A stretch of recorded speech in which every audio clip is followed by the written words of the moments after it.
ಅನ್ನೋ ನಾರಸಿಂಹ ಪ್ರಚೋದಯಾತ್. ನೋಡಿ ಎಲ್ಲಾರು ಸ್ವಾಮಿಯವರು ಉಗ್ರ ನರಸಿಂಹ ಸ್ವಾಮಿಯವರು ತೊಡೆ ಮೇಲೆ ಹಿರಣ್ಯಕಶಿಪು ರಾಕ್ಷಸನ್ನ ಮಲಗಿಸ್ಕೊಂಡು ಸಂಹಾರ ಮಾಡ್ತಾ ಇದ್ದಾರೆ. ಹಿರಣ್ಯಕಶಿಪು ರಾಕ್ಷಸ ಸ್ವಾಮಿ ತೊಡೆ ಮೇಲೆ ಮಲಗಿಸ್ಕೊಂಡು ಸಂಹಾರ ಮಾಡ್ತಾ ಇದ್ದ ಕಡೆ ತಲೆ, ಈ ಕಡೆ ಕಾಲು, ಎಡಭಾಗದಲ್ಲಿ ಗರ್ಭದೇವರು, ಬಲಭಾಗದಲ್ಲಿ ಭಕ್ತ ಪ್ರಹ್ಲಾದ. ಸ್ವಾಮಿಯವರು ಏಕಶಿಲಾ ಮೂರ್ತಿ ವಿಡಂಬರವಾಗಿ ನಿಂತಿದ್ದಾರೆ. ಅಷ್ಟಭುಜ ಅಂದ್ರೆ 8 ಕೈಗಳ ಕೈಯಲ್ಲಿ ಹಿರಣ್ಯಕಶಿಪು ರಾಕ್ಷಸನ ಸಂಹಾರ ಮಾಡ್ತಾ ಇದ್ದಾರೆ.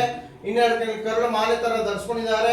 12 ಕೈಗಳಲ್ಲಿ ಶಂಖಚಕ್ರ, 12 ಕೈಗಳಲ್ಲಿ ಪಾಶ ಅಂಕುಶ, 3 ಕಣ್ಣು ಸ್ವಾಮಿಯವರಿಗೆ, 2 ಕಣ್ಣಿನ ಮಧ್ಯ ಕುಂಕುಮದ ಕೆಳಗಡೆ ಮೂಗಿನ ಮೇಲೆ ಅಷ್ಟಭುಜ, ತ್ರಿನೇತ್ರ. ಉಗ್ರ ನರಸಿಂಹ ಸ್ವಾಮಿಯವರು ಅರ್ಶನದ ಅಲಂಕಾರದಲ್ಲಿ ಮಾತ್ರ ಸ್ಪಷ್ಟವಾಗಿ ಕಾಣಿಸ್ತಾರೆ. ವಿಗ್ರಹ ದ್ವಾಪರಾಂತ್ಯುದ್ದು ಬ್ರಹ್ಮದೇವರಿಂದ ಪ್ರತಿಷ್ಠೆ ಆಗಿರೋ ದೇವಸ್ಥಾನ ಕಟ್ಟಡದಲ್ಲಿ ಹೊಯ್ಸಳ ಕಾಲದಲ್ಲಿ ಅಂದ್ರೆ 11ನೇ ಶತಮಾನದಲ್ಲಿ ಕಟ್ಟಿರುವಂತ ದೇವಸ್ಥಾನ ಕಂಬಗಳೆಲ್ಲ ಸಂಪೂರ್ಣ ಹೊಯ್ಸಳ ಶೈಲಿ.